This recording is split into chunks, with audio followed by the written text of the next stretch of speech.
எல்லா புகழும் இறைவனுக்கே.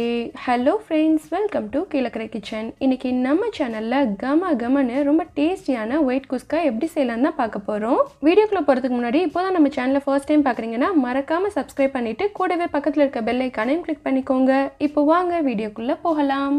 இப்போது இதை செய்கிறதுக்கு நான் ஒரு கடாய் எடுத்திருக்கேன். இதில் 2 டேபிள் ஸ்பூன் கீ ஆட் பண்ணிக்கிறேன்.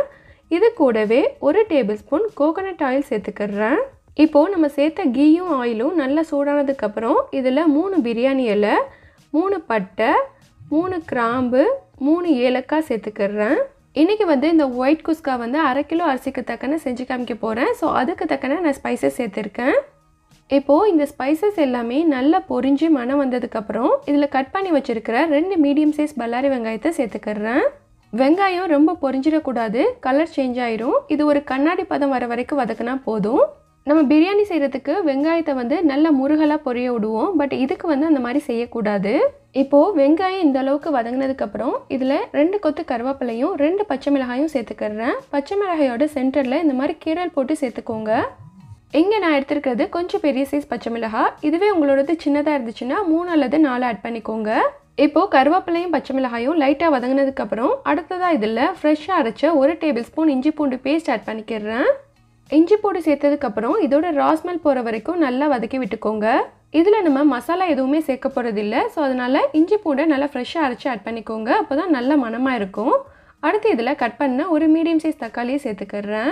இதில் நம்ம சேர்க்குற தக்காளி புளிப்பில்லாததாக இருக்கணும். அப்புறம் தக்காளி ரொம்ப மேஷ் ஆகிடக்கூடாது, ஏன்னா குஸ்காவோட கலர் சேஞ்ச் ஆகிடும். இப்போது தக்காளி லைட்டாக வதங்கினதுக்கப்புறம் இதில் கொஞ்சமாக புதினா மல்லி இலைகளை சேர்த்துக்கிறேன்.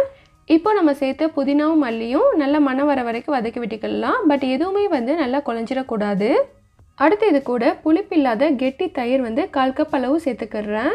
தயிர் சேர்த்ததுக்கப்புறம் இதை நல்லா கலந்து விட்டுக்கோங்க. இதோட ஓரங்களில் எண்ணெய் பிரிஞ்சு வரும். அந்த ஸ்டேஜில் நான் 1/4 லிட்டர் தண்ணி சேர்த்துக்கிறேன். அதாவது கப் அளவில் 5 கப் அளவு தண்ணி சேர்த்துக்கிறேன்.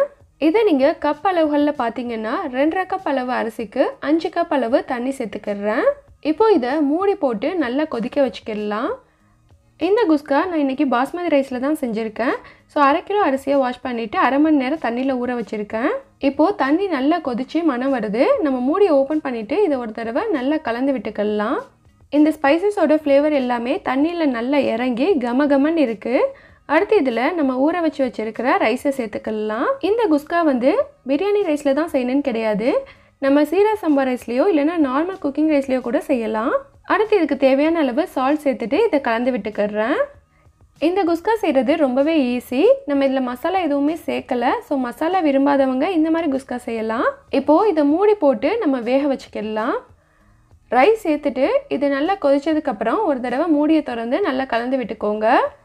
இது கொதிக்கும் போது இடையிடையே திறந்து கலந்து விட்டுக்கிடணும். அப்போ தான் ஸ்பைசஸ் எல்லாமே மேலே தங்காது, எல்லா பக்கமுமே மிக்ஸ் ஆகி வரும். இப்போ இதை மறுபடியும் மூடி போட்டு தண்ணி எல்லாமே உள்ளே போனதுக்கப்புறம் நம்ம ஓப்பன் பண்ணி பார்க்கலாம். இப்போ பாருங்கள், தண்ணி எல்லாமே உள்ளே போயிடுச்சு. இது இன்னும் ஒரு தடவை கரண்டியை வச்சு கலந்து விட்டுக்கிறேன். இப்போது என்னோட அரிசிக்கு நான் சேர்த்த தண்ணி சரியாக இருக்குது. உங்களோட அரிசிக்கு ஏற்ற மாதிரி நீங்கள் தண்ணி சேர்த்துக்கோங்க. எப்போவுமே ஸ்டார்டிங்லேயே தண்ணி அதிகமாக சேர்த்துறாதீங்க.